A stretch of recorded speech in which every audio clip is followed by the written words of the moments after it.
सत्संग जी, प्यार से बोलिए धन निरंकार। इस अरदास के साथ कि सभी निरोगी रहें, सभी खुशहाल रहें। दास अपने टॉपिक की ओर बढ़ रहा है। आज का विषय है निष्फल वरदान। समय समय पर परमात्मा का, सतगुरु का और समय का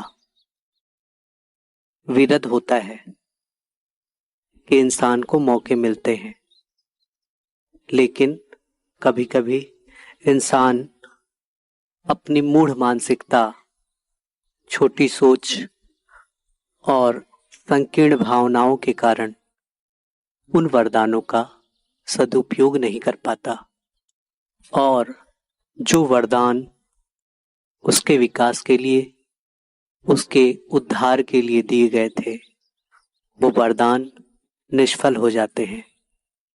सत्संग जी, हमेशा महापुरुषों ने कहा है किसी भी विषय को सोचना, समझना, फिर उस पर चलना आवश्यक तो होता है। और इतना तक समझाया, बिना विचारे जो करे सो पाछे पछताए, काम बिगाड़े आपनो जग में होता शाय। कि जो भी बिना विचारे किसी काम को करते हैं उनकी जग में हंसाई होती है। एक दृष्टांत आप सभी से मैं शेयर करता हूं। एक बार किसी पर दया करके किसी महात्मा ने उसे 3 वरदान दिए। कहा कि आप मन वांछित रूप से 3 चीज मांग सकते हो और वो आप अकेले में भी अगर प्रार्थना करके कहोगे तो वो मन वांछित चीज अर्थात मन वांछित फल आपको प्राप्त होगा। सत्संगत ये बात सुनकर वह भला मनुष्य बड़ा खुश हुआ और महात्मा के चरणों में नमस्कार करते हुए अपने घर की ओर चल पड़ा। पहाड़ी अंचल में रहने के कारण उसके नाक थोड़े चपटे थे और उसकी पत्नी के भी नाक चपटे थे।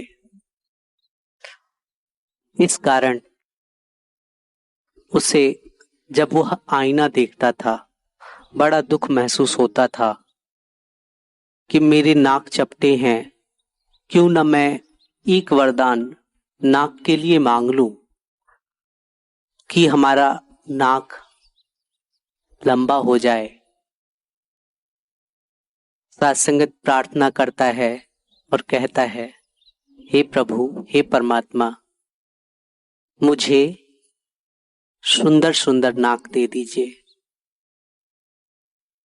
ऐसा कहते ही उसके सारे शरीर में ढेर सारे नाक हो जाते हैं, हाथ में, चेहरे पे, अलग अलग जगहों में, गले में। अब वो ये परिस्थिति को देखकर अचंभित हो जाता है। कहता है, ये क्या हो गया? मेरी चपटी नाक तो उसी जगह पे है, लेकिन मेरे पूरे शरीर में इतने सारे नाक हो गए।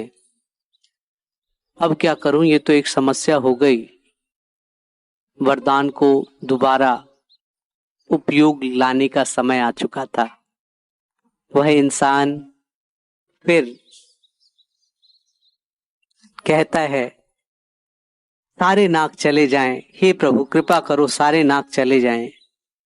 सत्संग, सारे नाक चले जाएं कहते ही उसके शरीर के सारे नाक लुप्त हो गए और जो नाक उसके पास था, जो चपटा नाक था, वो नाक भी चला गया। अब ये अपना चेहरा जब आईने में देखता है तो कहता है, ये क्या हो गया? ये कैसा अनर्थ कर दिया मैंने? सत्संगत, ये बात उसे अब भी नहीं समझ में आ रही थी कि ये क्या हो रहा है, और अंत में वो कहता है, हे प्रभु, मेरा वो चिपटा नाक ही मेरे नाक वाली जगह पे मिल जाए। साथ संगत फिर वही चिपटा नाक उसके नाक वाली जगह पे आके स्थापित हो जाता है। कहने के भाव ये हैं कि मिले थे वरदान कि जीवन का कल्याण हो जाए, लेकिन इंसान क्या क्या चीजें मांग बैठा और क्या क्या गलतियां कर बैठा। जीवन हमें अवसर प्रदान करता है, लेकिन उन अवसरों को जब हम नहीं भुनाते तो फिर हाथ ही मलते हैं। हमेशा से ही इंसान भूलता रहा है, और भूलने की प्रक्रिया इसकी इतनी प्रबल है कि ये उस मालिक को भी भूल जाता है जिस मालिक ने इसे दुनिया में लाया है। अपने दायित्वों को भूल जाता है, जिन दायित्वों के फलस्वरूप इस दुनिया में जीवन गुजर बसर कर रहा है।